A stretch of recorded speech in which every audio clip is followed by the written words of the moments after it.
Welcome back. स्वागत है एक बार फिर से आपके अपने YouTube चैनल के एएमयू क्लास में। दोस्तों, जैसा कि आप जानते हैं, एएमयू क्लास रोजाना सुबह 10 बजे आपको देता है पर्यावरण शिक्षण की marathon class back to back 15 क्वेश्चनों के साथ।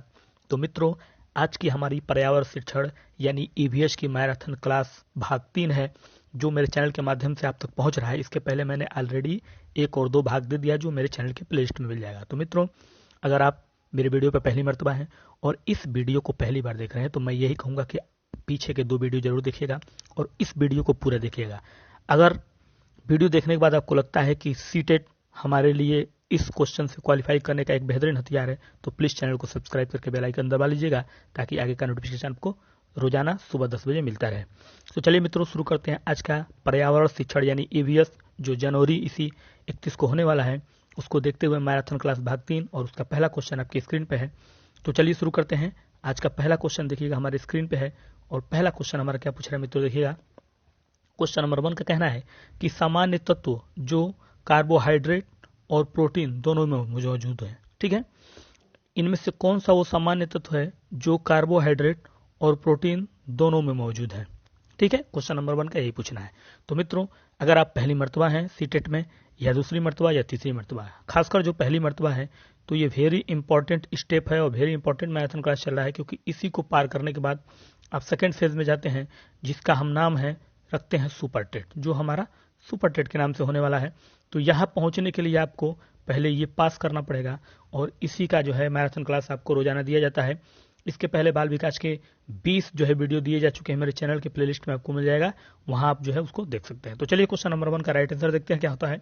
तो सामान्य तत्व जो कार्बोहाइड्रेट और प्रोटीन दोनों में मौजूद होते हैं, वो होते हैं आपके डी कार्बन। क्या होते हैं? कार्बन। तो पहला का राइट आंसर हो जाएगा डी। बढ़ते हैं अगले क्वेश्चन की तरफ। देखिएगा हमारा क्वेश्चन नंबर 2 क्या पूछ रहा है। क्वेश्चन नंबर 2 हमारा पूछ रहा है मित्रों, पौधों को एक प्रजाति ए है, यानी पौधों की एक प्रजाति ए है जो एक विशाल संख्या में उगते हैं, लेकिन पूरी दुनिया में केवल भारत के बी भाग में पाए जाते हैं। यह किस प्रकार की प्रजाति? देखिए, बड़ा ही अलग अंदाज में क्वेश्चन को छाटा गया है। इस तरह के क्वेश्चन आने की पूरी पूरी एकदम संभावना है कि पौधे की एक प्रजाति है जिसको हम क्या कहते हैं? ए कहते हैं। ठीक है मित्रों, जो एक विशाल संख्या में क्या होते हैं? उगते हैं, लेकिन पूरी दुनिया में केवल भारत में के बी भाग में पाए जाते हैं, यानी पूरी दुनिया में भारत के बी भाग में ये पाए जाते हैं। यह किस प्रकार की प्रजाति है? ए स्थानिक, बी लुप्तप्राय, सी प्रचुर, या डी विदेशी। ठीक है, तो क्वेश्चन आप समझ गए होंगे कि ये प्रजाति ए है जो विशाल संख्या में पूरे दुनिया में उगती है, लेकिन भारत में केवल बी भाग में पाए जाते हैं। ये हमारा क्वेश्चन नंबर 2 का पूछना है। तो मित्रों, फटाफट चैनल से जुड़ जाइए, सब्सक्राइब करिए बेल आइकन के साथ, लाइक और शेयर करना मत भूलिएगा। तो चलिए क्वेश्चन नंबर 2 का राइट आंसर देख लेते हैं। तो क्वेश्चन नंबर 2 का राइट आंसर हो जाएगा ए स्थानिक। क्या होगा? क्वेश्चन नंबर 2 का राइट आंसर हो जाएगा ए स्थानिक, यानी केवल भारत के बी भाग में जो पाए जाते हैं वह किस प्रकार की प्रजाति है? स्थानिक प्रजाति है। ठीक है, बढ़िए अगले क्वेश्चन की तरफ। क्वेश्चन नंबर 3 देखिएगा मित्रों, हमारा क्वेश्चन नंबर 3 क्या पूछ रहा है। क्वेश्चन नंबर 3 का पूछना है कि निम्नलिखित में से कौन सा 5E का घटक नहीं है। ठीक है, ध्यान दीजिएगा। 5 EVS यानी 5E एक फार्मूला है मनोवैज्ञानिकों द्वारा दिया गया। तो उसमें से कह रहे हैं निम्नलिखित में कौन सा 5ES का घटक नहीं है, यानी 5ES का घटक इनमें से एक कौन सा नहीं है। ए मूल्यांकन, बी अन्वेषण करना, सी अनुमान लगाना, या डी व्याख्या करना।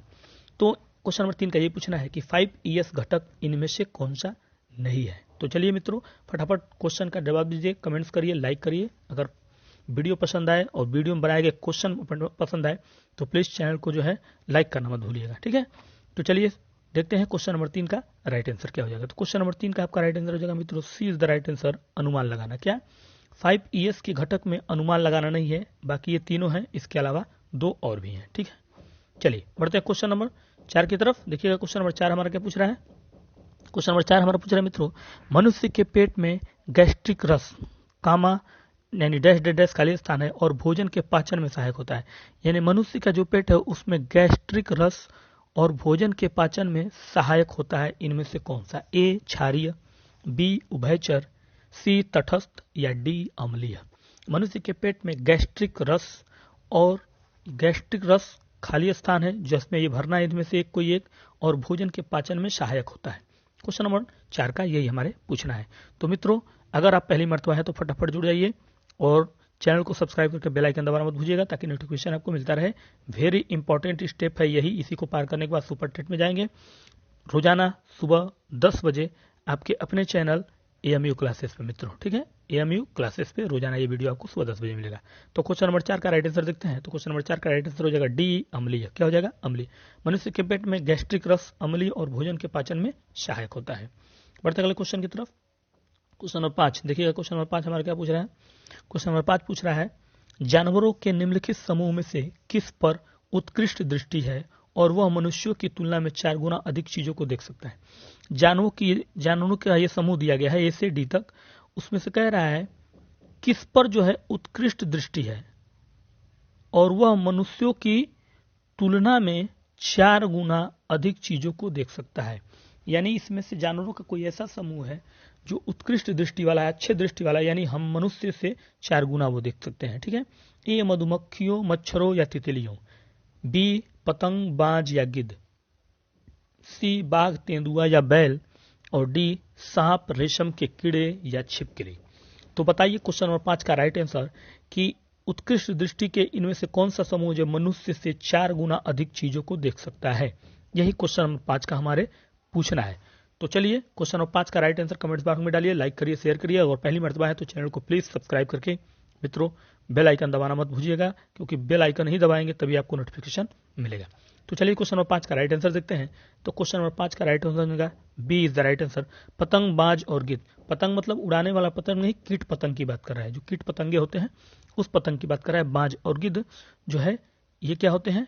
मनुष्य से 4 गुना अधिक चीजों को देख सकते हैं, ठीक है। बढ़िए अगले क्वेश्चन की तरफ। क्वेश्चन नंबर 6 देखिए। क्वेश्चन नंबर 6 हमारा क्या पूछ रहा है? क्वेश्चन नंबर 6 का पूछना है मित्रों, निम्नलिखित में से कौन सा उपकरण समूह कार्य के माध्यम से ईवीएस यानी इन्वायरमेंट का जो है शॉर्ट फॉर्म है ईवीएस, सीखने में लगे बच्चों के सामाजिक व्यक्तिगत गुणों का, यानी बच्चों के सामाजिक व्यक्तिगत गुणों का आकलन करने के लिए उपयुक्त होगा।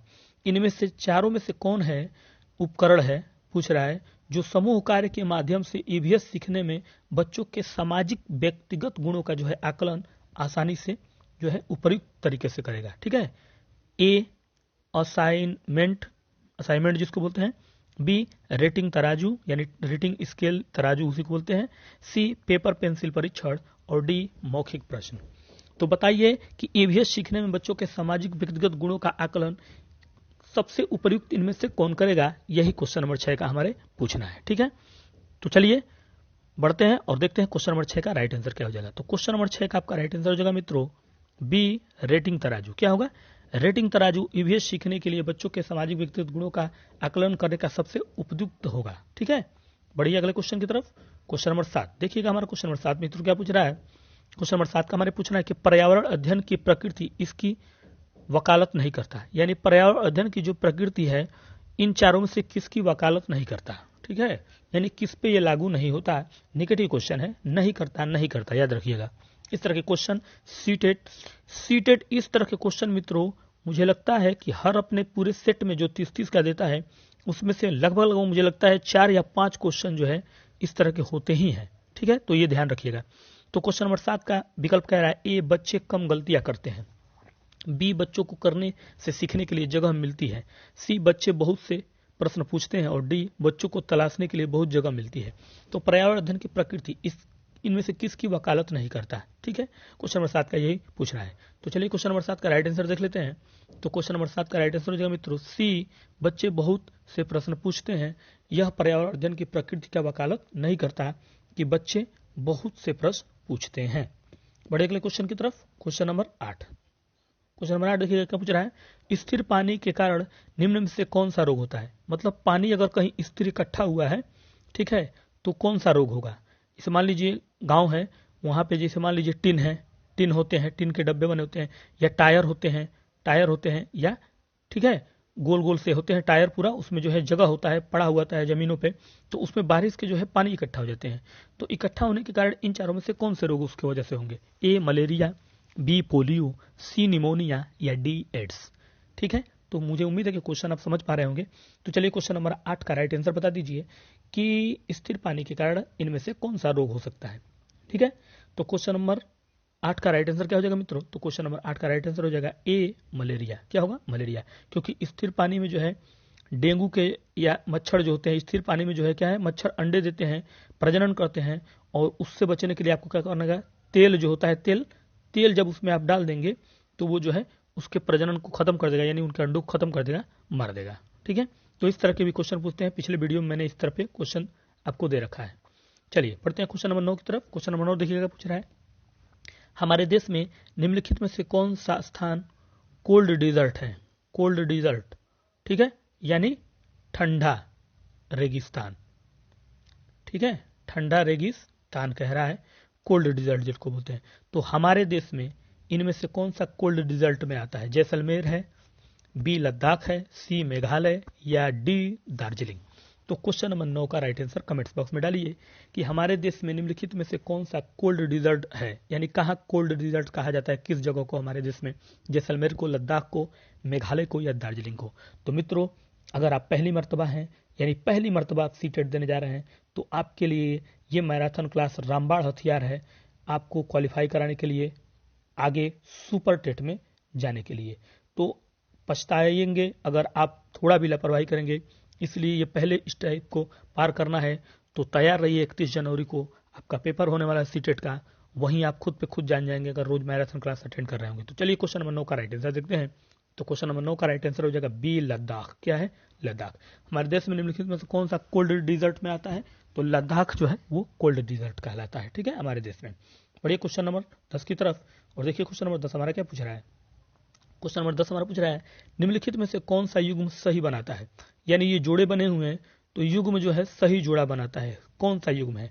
यानी कि असम, जैसे कहने का मतलब ये क्वेश्चन जो दिया है इसमें जो है उस राज्य और राज्य के जो है वहां के नृत्य नाच जो होते हैं, नृत्य मशहूर है, उसी तरह से रिलेटेड ये जोड़ा दिया है। असम में बिहू कह रहा है, बी उड़ीसा में भरतनाट्यम, सी कह रहा है तमिलनाडु में लावड़ी, और डी कह रहा है कर्नाटक में कथक।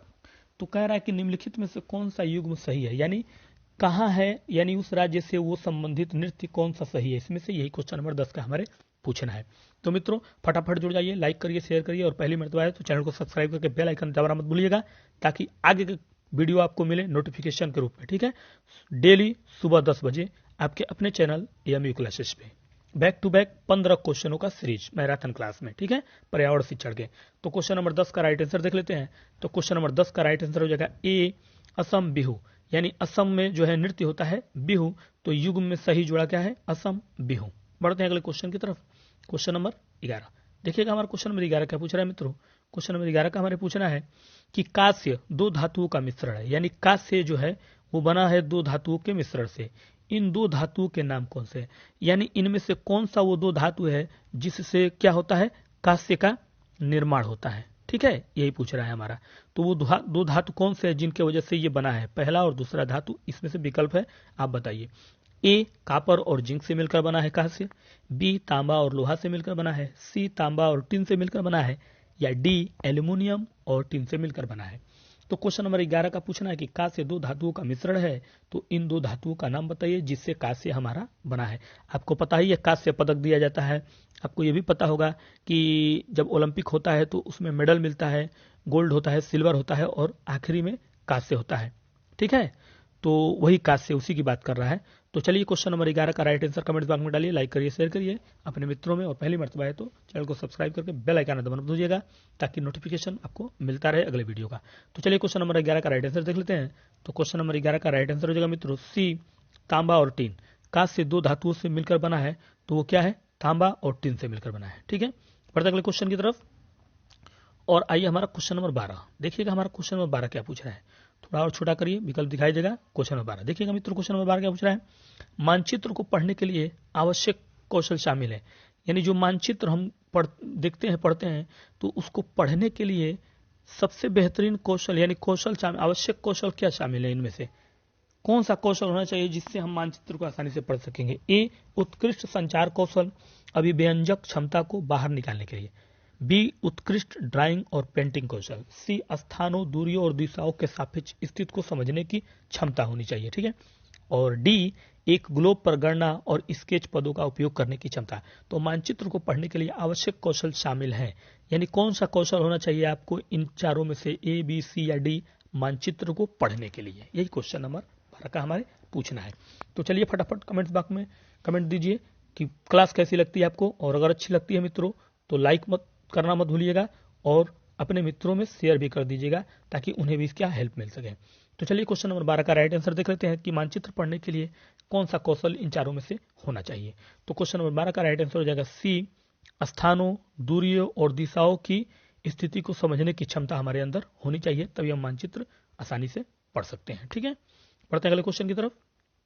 ये देखिएगा क्वेश्चन नंबर 13 क्या पूछा है मित्रों। क्वेश्चन नंबर 13 का पूछना है कि खेजड़ी के पेड़ मुख्य रूप से पाए जाते हैं। देखिएगा खेजड़ी का एक पेड़ होता है जो पाया जाता है मुख्य रूप से ए, गर्म और आर्द्र स्थिति में, बी, ठंडी और शुष्क स्थिति में, सी, मध्यम स्थितियां में, या डी, गर्म और शुष्क स्थितियां में। यानी खेजड़ी का एक पेड़ होता है तो मुख्य रूप से वो कैसे इन्वायरमेंट में पाया जाता है, ठीक है, यानी किस तरह का मौसम होता है जिसमें ये पेड़ पाया जाता है, यही पूछ रहा है वो क्वेश्चन नंबर 13।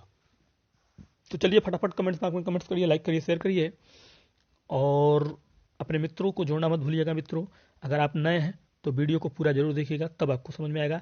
अगर आपको लगता है कि 2-4 क्वेश्चन देखने के बाद आप सीटेट क्वालिफाई कर रहे हैं तो आप सबसे बड़ी गलती कर रहे हैं, क्योंकि अगर आप पहली मर्तबा है तो आप तो सबसे बड़ी गलती कर रहे हैं। आपको सेकंड स्टेज में जाने के लिए ये पास करना ही पड़ेगा। जो अनुभवी हैं वो तो थोड़ा आइडिया रखे हैं, लेकिन आप पहली मर्तबा घूम रहे हैं उसके अंदर, इसलिए आप जो है मात खा जाएंगे। तो लापरवाही मत करिएगा वरना बहुत पछताएंगे। तो चलिए क्वेश्चन नंबर 13 का राइट आंसर देखते हैं। तो क्वेश्चन नंबर 13 का राइट आंसर क्या हो जाएगा मित्रों, D is the right answer. गर्म और शुष्क स्थिति में, यानी गर्म और शुष्क जगह पे पाया जाता है ये खेजड़ी का पेड़। मुख्य रूप से जो मौसम होता है वो गर्म और शुष्क होता है। ठीक है, बढ़ते हैं अगले क्वेश्चन की तरफ, और देखिएगा हमारा क्वेश्चन नंबर क्या है, 14। क्वेश्चन नंबर 14 हमारा क्या पूछ रहा है मित्रों, देखिएगा क्वेश्चन नंबर 14 का हमारे पूछना है कि मणि अक्सर अपनी कक्षा में ईवीएस कक्षा के जांच और कल्पनाशील प्रश्न पूछता है। ठीक है, ऐसा करके वो सुधार करना चाहती है। मतलब मणि जो है एक टीचर है ईवीएस क्लास की, और अक्सर अपनी कक्षा में क्या करती है, ईवीएस यानी जो ईवीएस की कक्षा है जांच और कल्पनाशील प्रश्न पूछता है। मतलब जो मणि हमारा टीचर है, जो हमारा शिक्षक है ईवीएस का, वो अपनी कक्षा में अक्सर क्या करता है, जांच और कल्पनाशील टाइप के प्रश्न पूछता है। ऐसा वो टीचर क्यों करता है, यानी वो करके वो क्या सुधार करना चाहता है बच्चों के अंदर। ए, अवलोकन कौशल, बी, सोच कौशल, सी, भावनात्मक कौशल, या डी, सुनने का कौशल। अब आपको उम्मीद करता हूं कि क्वेश्चन समझ में आ गया होगा, कि मैं आपसे 1000 बार कहता हूं मित्रों कि सीटेट अगर जिसको पास करना है, चूंकि ये केंद्र का होता है इसलिए हर जगह मान्य होता है, तो आपको सबसे पहले सीटेट के क्वेश्चन को समझना बहुत जरूरी है। जिसने समझ लिया सीटेट का क्वेश्चन, समझ लीजिए उसने क्वेश्चन को सॉल्व कर दिया वहीं। ठीक है, तो चलिए इसलिए क्वेश्चन को ध्यान से पढ़िएगा, जो आएगा सीटेट के क्वेश्चन को गड़बड़ा के मत पढ़िएगा, गड़बड़ा जाएंगे आप। ठीक है, तो चलिए क्वेश्चन नंबर 14 का राइट आंसर देखते हैं। तो क्वेश्चन नंबर 14 का राइट आंसर हो जाएगा बी।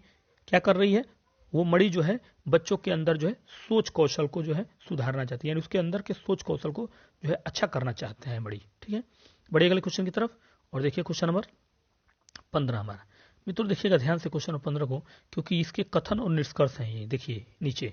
तो आपको सबसे पहले क्वेश्चन पढ़िए, आप थोड़ा बड़ा है क्वेश्चन इसलिए पहले क्वेश्चन को पढ़ेंगे।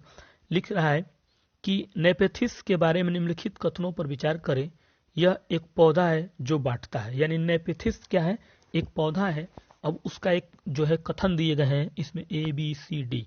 पहले इस कथन को पढ़ते हैं। ए कह रहा है यह पौधा भारत में ऑस्ट्रेलिया, इंडोनेशिया और मेघालय में पाया जाता है।